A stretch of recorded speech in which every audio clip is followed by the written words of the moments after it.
Howdy folks, vinyl community, Wes here, checking in with a brand new episode of the Vinyl Survivor. This is where I talk about albums pulled from my inbox or new purchases, newly listened to albums, let you know what I thought of them, let you know whether they're going to be staying in the collection or whether they're going to be going away. So let's go ahead and get into this first album. First thing I have to talk about today is the second album from the band 10cc from 1974 titled Sheet Music.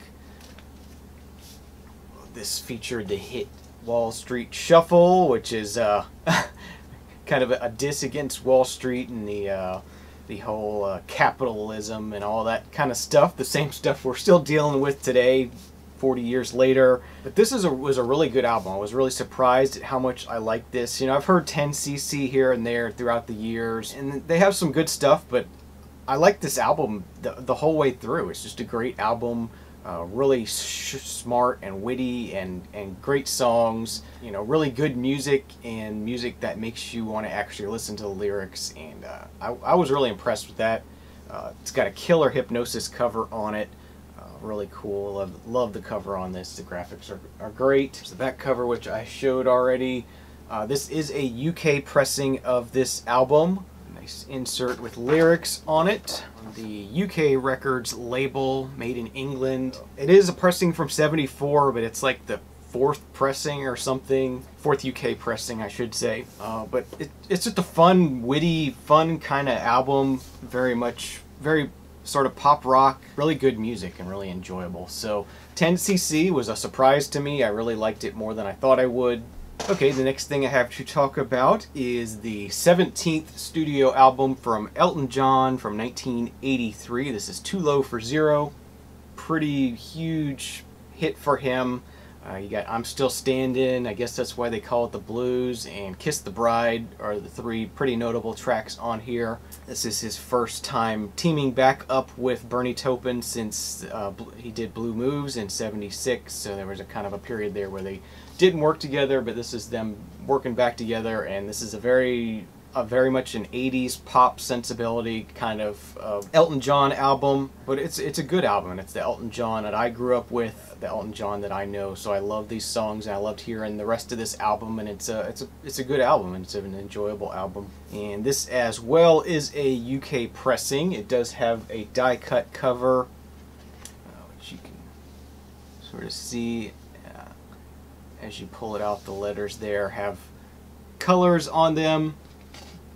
And then you pull out the insert, and it's just streaks of paint. Some liner notes on that side, and some lyrics on the other side, and the paint colors on both sides. It looks the same to me, so it doesn't matter which way you put it in there. And as I said, this is a UK pressing on the Rocket Record Company label, Elton John's own label, I'm pretty sure. Just a really nice original UK pressing of this album. I do love it when I find UK pressings of Elton John albums. So that's Too Low for Zero.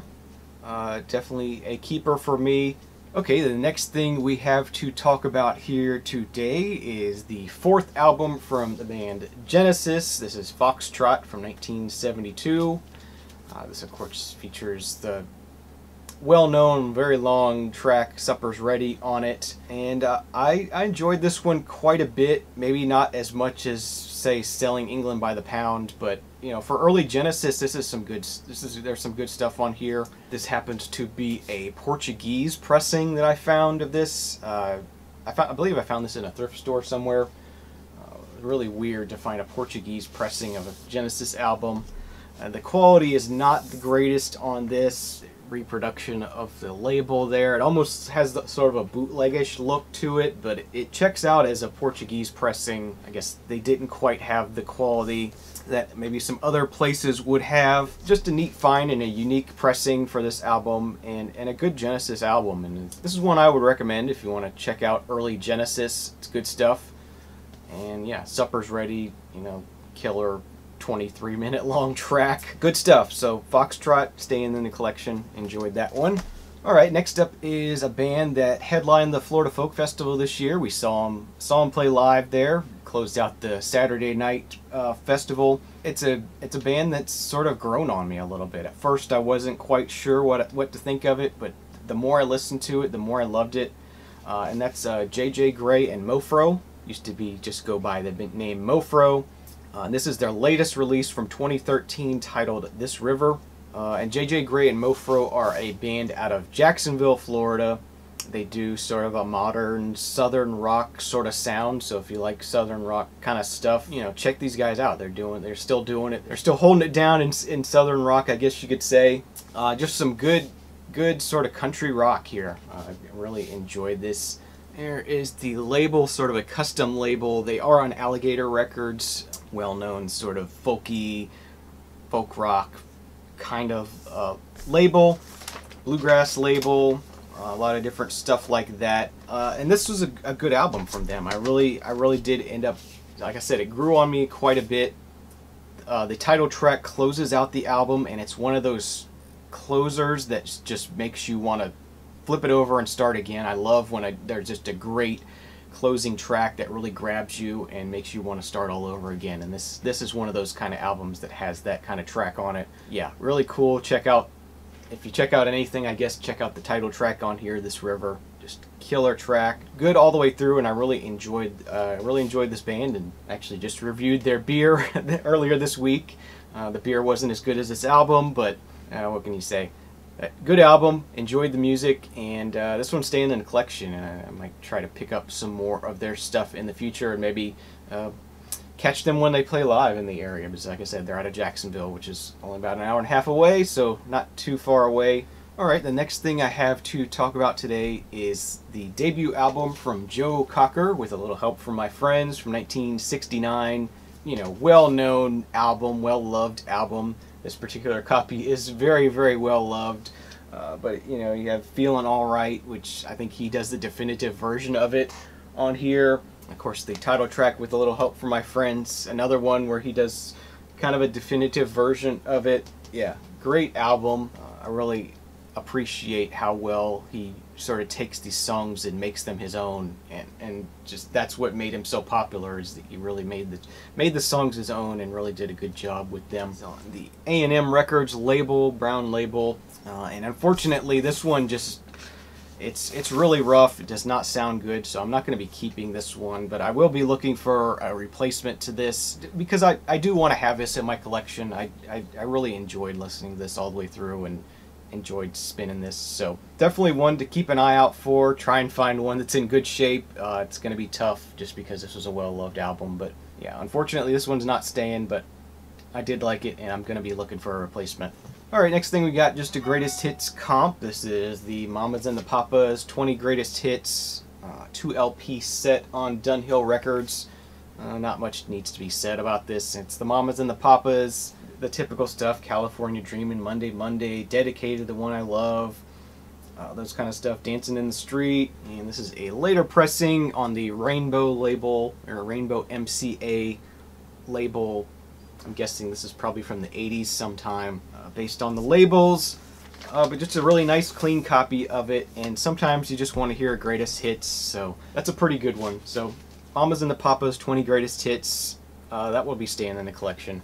Okay, the next thing I have to show you today is a indie folk trio out of Gothenburg, Sweden. This is Junip with their debut album Fields from 2010. So this is sort of in Jonas's neck of the woods, I guess you could say. Just a really cool indie folk, indie pop kind of sensibility here. Really cool sound.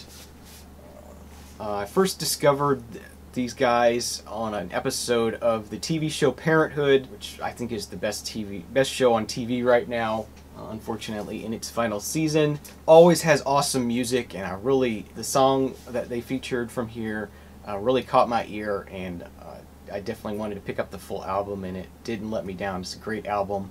There's inserts with lyrics. This is a 2 LP set. Does include a CD of the album, which I always prefer to a digital download, but that's always nice.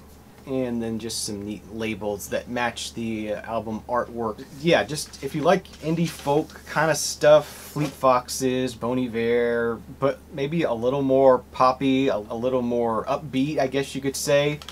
Don't know how to exactly explain it, but just a really cool band. They did have a release, I believe, last year, which I need to try and get as well. which was self-titled. So Junip by Junip, from I believe 2013, is actually their second album, not their debut album. This is the debut album, Fields, and highly recommended if you think you might like it.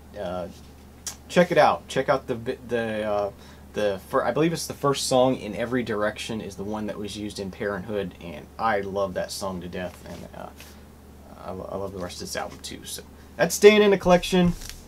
Good stuff. Okay, next up is another in the greatest hits collection, I guess you could say. This is the Grassroots 16 greatest hits.